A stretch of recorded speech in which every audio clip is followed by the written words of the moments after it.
قال مالك بن دينار: كنا مع الحسن في جنازة، فسمع رجلا يقول للرجل: من هذا الميت؟ قال الحسن: هذا أنا وأنت. قال الحسن: هذا أنا وأنت رحمك الله. فأي موعظة أعظم من هذه؟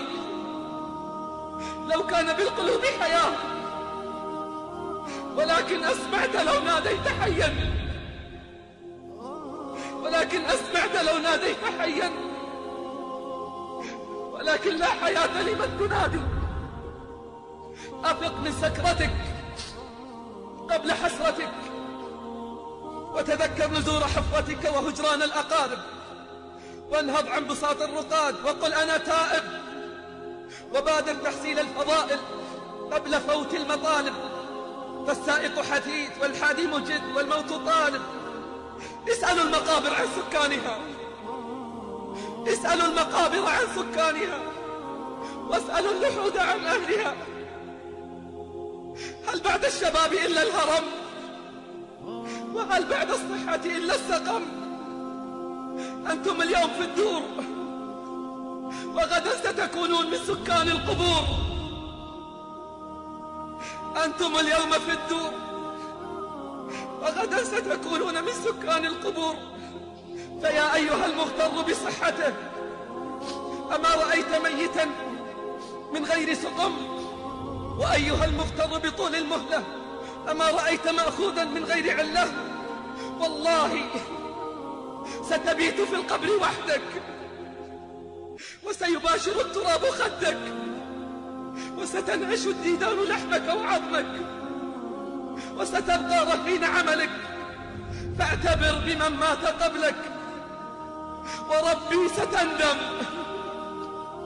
وربي ستندم على تفريطك في صلواتك، وربي ستندم على تفريطك في صلواتك، وستندم على ضياع أوقاتك، ولن ينفعك الندم.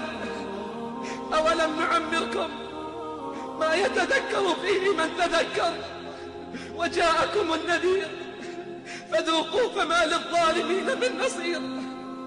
أولم نعمركم ما يتذكر فيه من تذكر، وجاءكم النذير فذوقوا فما للظالمين من نصير. تزود من الذي لا بد منه، فإن الموت ميقات العباد. وتب مهما جنيت وأنت حي، وكن متنبها قبل الرقاد. ستندم إذا رحلت بغير زاد، وستشقى عندما يناديك المناد. أترضى أن تكون رفيق قوم لهم زاد وأنت بغير زاد؟ آخر الكلام إن كان لك قلب، آخر الكلام إن كان لك قلب، أليس هذا هو حالنا وحال أكثرنا؟ نوم عن الصلوات، وتجرؤ على المعاصي والمنكرات.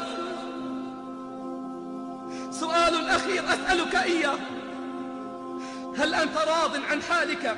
وهل أنت مستعد للموت لو أتاك اليوم؟ هل أنت مستعد؟ يا غافلا تتمادى، غدا عليك ينادى.